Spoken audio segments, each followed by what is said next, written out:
mayam thougi ngakhtang dukanda kaida kai kai chatpado adum yengmina si share torake ko mayam da sanga se pha lalu nubi cho mama sandal tung okay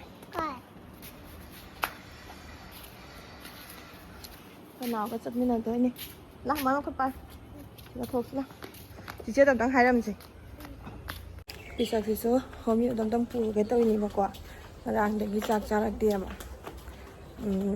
mà đây này là cái tôi nó con cái cút để mấy ăn đã thìn cái đi mấy ăn mà đã thìn lẹp mà cút sẽ quả đi chụp không bao gồm thế đó hôm nay đã xui chẳng hạn là cái rồi cái đi dukaan đấy super check hay là cái ai sẽ mà si Friday này bao Friday này mình ta dùng chắc cái Epam chatle này bao adugi poche check hay tuna beli ra cái mình đang nào lại jadi main video sẽ yang mina sih okay dulu nih không kayak apa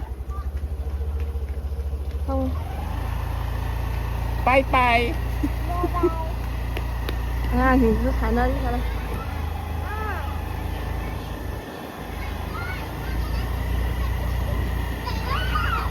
tao đâu cha tôi vào ngon mong cha tôi vào ngon nữa đang đây rồi boleh so chụp cái rồi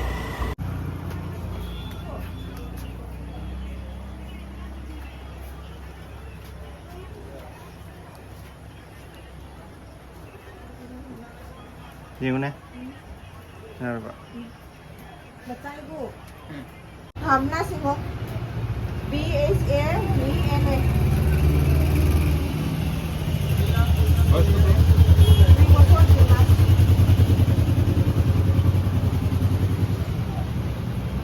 Dilo.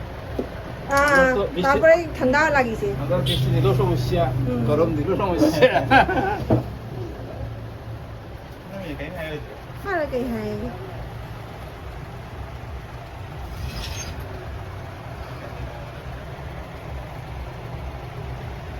Chị đang đâu đi, đang kia đi. Em có cái ngày mà này ngang. Đây nào bảo khóc cái đi. Hôm nay nó cả là phở bánh mì bảo. Gà của nó pin của nó không sợ luôn.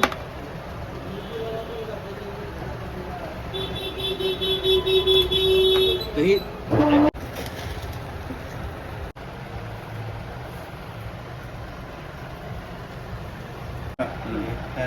এটা তো দুইটা করে দুইটা 3 ঘন্টা পরে করে এটা খাওয়ার 3 ঘন্টা পরে এটা আবার 3 ঘন্টা পরে লেখা দিছি হ্যাঁ 2 ট্যাবলেট ইন এভরি 6 আওয়ার্স ওইটা হ্যাঁ 6 ঘন্টা এটা এটা খাওয়ার 3 ঘন্টা পরে এটা খাইবো এরপরে যখন আবার খাইবো তখন প্রত্যেকটাই 6 ঘন্টা পরে পড়বে হ্যাঁ এই জন্য 6 ঘন্টা পরে অল্টারনেট 3 ঘন্টা পরে পরে করলে 6 ঘন্টা হবে হ্যাঁ এটা 3 ঘন্টা মানে এটা গ্রিন কালারটা হ্যাঁ এটা mình chính với lùa đây hẳn là đi đang chỗ sẽ lên thùng chân này có tung về mà sẽ hẳn là đi gì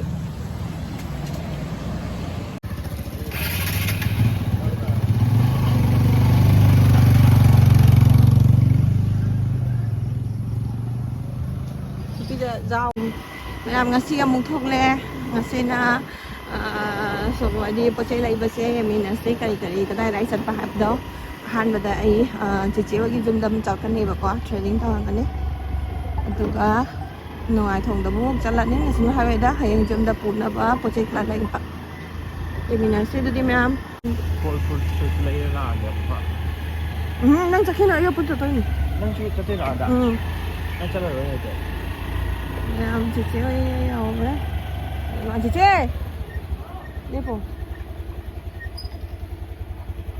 chị ơi đây rồi mà có hồi trường training tàu này đó mà đi blog tại họ là cái mà ngay khi còn này ở cái bên blog tại họ sẽ là hai bắt đầu sẽ đi rồi cái hai bắt đầu mà cái dukaan đó lại chị sẽ phi tu với yam phi tu gì có mai phi yam là lấy collection đó yam tu với lấy mấy sự cái tôi sẽ tu với tu nó tham ăn mấy có coi đi xem mà ở đây lâu vậy bà coi phi gì làm nông ai mà cái đi phải giúp phải yam này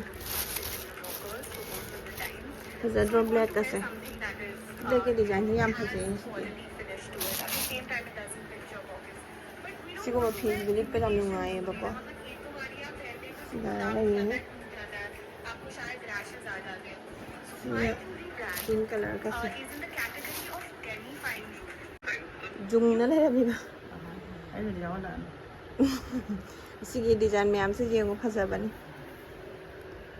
ini si pami hai basi color se design nó đang điều gì chứ nó sắm đồ đâu vậy si sẽ là pami basi si tu bio hai ni si dia ma mi ki wo hai mi ki ni ba ko tu ba se do ina se same tu lo hai phasai jam si design asmai ma glass to ba se jam phasai dit pa da su na phasai de si je ki phri pro phasai nungai jam khoi de ma ngo dei ta ni lâu lâu na ni de lek ki se le ram ne nupa oh siga chiche na blouse tu ko mayam lai re phasai ma ki blouse se fitting jam phasai ba ko ima mayam se chiche ki chichen tu ko blouse se phasai je ma fitting so yam na nungai ba ko ma na tu ba se lit ba sune velvet ki da lai re akhoi ma ngo dei da tu na li tu hali da phasai ya ba ko lit pa sune fitting dai ba ko yam nungai khang de da ma ki ma khu se jam hai ta re phazaba lai pink color si baby pink ji phazaba ni da mane stone work ka ha pe jong phazadra mami mayam tu la tu I mane ba kwa tham me ba kwa siga tu na phazai velvet ki sulai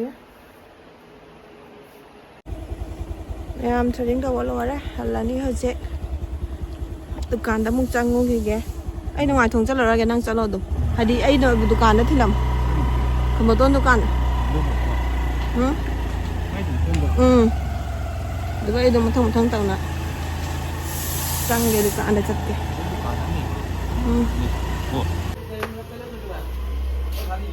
cái này trò tô hao sẽ piu nè market sẽ cả hả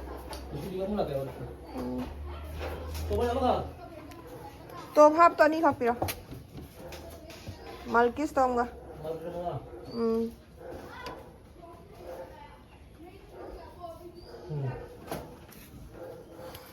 đây thì cái cây này nó cái này đẹp rồi cake cái này cho cặp cake sẽ Cặp kia này.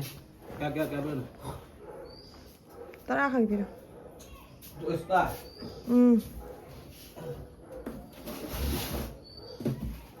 chocolate cái sẽ manga để mà sẽ manga ang lebo sa doli na na. Ay mo ya, apan. Ano jam bu saya tidak perlu ya. Kaya siya. Chatle. Ko na magsiga. Ba man ya juhi. Muna ko kamano. Dukan ini hale ato ka dukan ang sangrani ipan thile ba ko.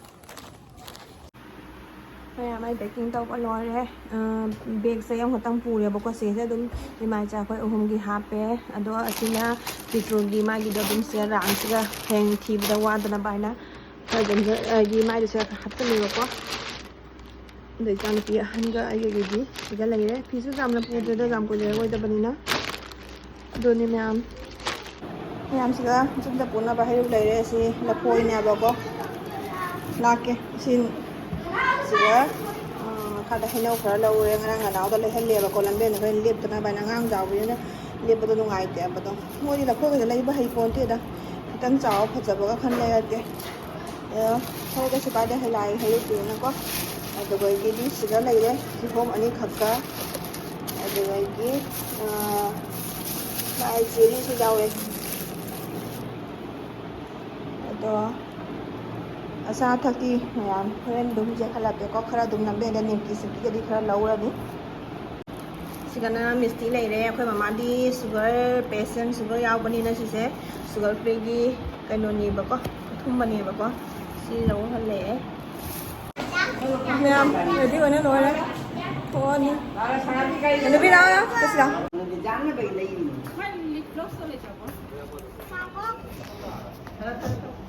ini bakal lo iya to này bye tao bye ta xấu ta tốt bye tao bye bye 이제 먼저 놓이야 làm thôi hồi gì lang mà đã cho làm đại chứ cả ý bữa say biết ta sẽ cái này là bữa say sinh đâu Jig bypass daw to re khoi bypass rom di ko ne chatli ba ko sigai na samme na town manung da chaladi horen jam thang nei na ne aduna khoi zum da chat ku ding ge si bypass rom di ko ne chatli bypass se Leiba da ni yam nuai re zum chat ba chat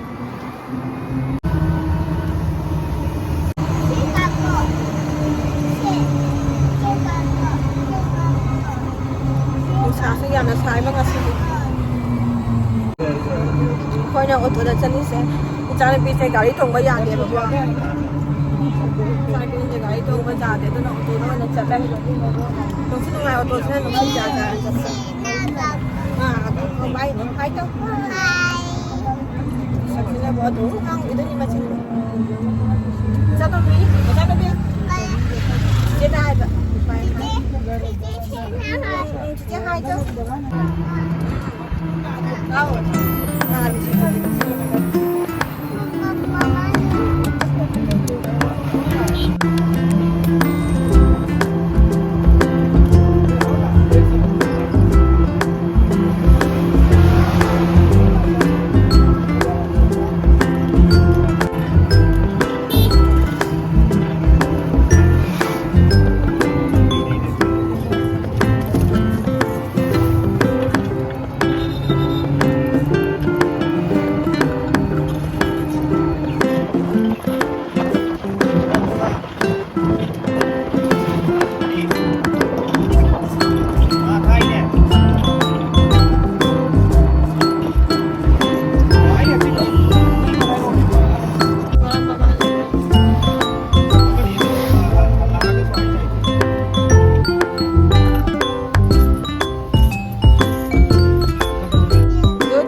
em sẽ là nó hai cari sẽ lấy là cái nhưng mà đồng này có làm sai với sao sẽ từ nó sẽ thằng thì còn gì làm sao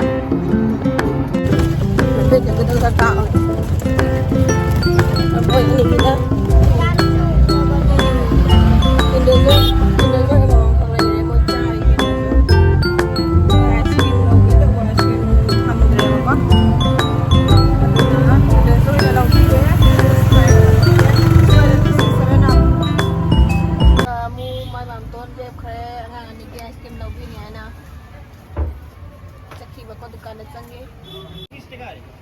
Kun đây rồi.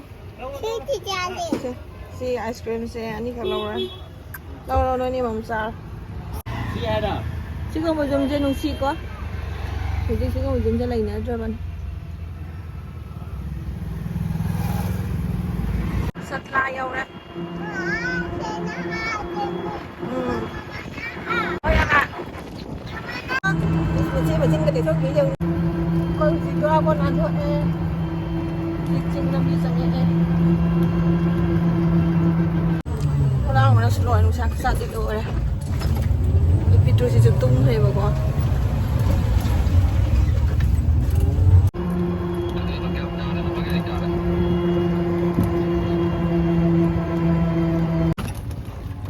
Chama na.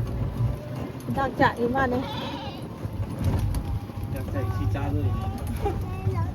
Oh. Ayam aku bazaar dah, orang saya kalau serah bazaar ni macam seorang puning kesenung si dah, ane dah kau nak ngang orang ni dah. Sekarang sekarang tadi kau nak lami se, kau ye school se, so dah canggu ni bawa.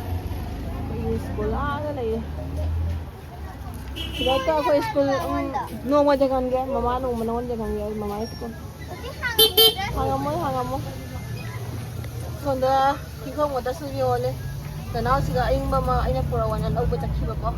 Chúng ta khi mà cái thật là ai thì làm phải cho nên nào nữa anh bơ bò đấy sprite cả xin anh bơ xin rồi ông thâu là đi phải dùng nhiều cho đấy tôi còn nồng cái rồi đấy mà tải giúp dầu đấy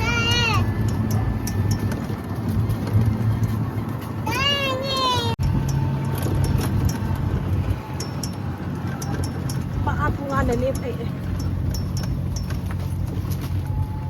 đi là ngày đấy là không được papa qua đó mà đi mình xá rồi nhiều đấy em nhiều đấy dress change tao đấy con còn lại thì đâu chỉ chắc chắn là nếu mà nó chắc thì đâu phải bao giờ chúng ta cũng đã bao quát cái video này nó ngầm trả hậu tre bao đâu chỉ chắc là nó rồi làm mình xin rồi đấy mình rồi chắc chắn rồi nhé cái nồi thì mua đi sản nó lấy đấy mà sao chuẩn bị cái năm hay đây xong cái lại bằng hàng gì sản nó lấy mua